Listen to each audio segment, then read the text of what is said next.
Kalau penyanyi, kau satu lagu kau boleh bawa 20 tahun. Kalau penyanyi dengan pelawak, dia ada dua benda yang berbeza. Kalau penyanyi, kau satu lagu kau boleh bawa 20 tahun. Betul. Orang akan ingat je. Pelawak tak boleh, dik. Ya. Kalau pelawak kau buat hari ni kau buat, esok kau kena tukar.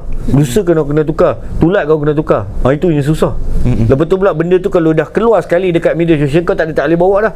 Tapi kalau lagu 20 tahun, kau 20 tahun pun tak ada masalah kalau lagu tu. Cover balik pun tak apa kan. Kalau tanya saya secara peribadi, kalau katalah ada orang di luar sana yang nak masuk dalam industri tak kisah, saya jadilah penyanyi. Janganlah jadi pelawak. Abang sendiri boleh menyanyi ke? Saya cuba saya belajar sikit. Saya nak pergi ke arah tu. Kalau diberi peluang, saya nak pergi ke arah tu. Sebab tu lebih mudah sebenarnya kan. Bukan kata lebih mudah, kita nak mencari something yang evergreen kita nak cari sesuatu yang baru.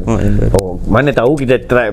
Pasal benda menyanyi ni bagi saya satu mungkin orang cakap apa, rezeki daripada Allah lah. Mungkin bakat kau yang tapi tak mustahil juga kalau kau nak benda tu, kau pergi berlatih, kau pergi berguru. Belajar. Saya tak rasa benda tu Tak boleh dapat. Saya rasa tak boleh dapat. Boleh dapat.